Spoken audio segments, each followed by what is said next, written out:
السلام عليكم ورحمة الله وبركاته. معاكم انجي سكين ودي قناتي. ان شاء الله النهارده هنعمل رز بالشعريه.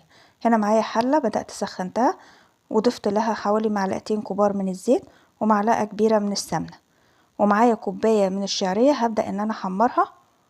في المرحله دي بضيف حبهان حصى، هضيف واحده بس، وببدأ اشوحهم لغايه الشعريه ما بتحمر، بنحمرها. بعد كده معايا كوبايه ونص من الرز المصري مغسول ومتصفي واقلبهم.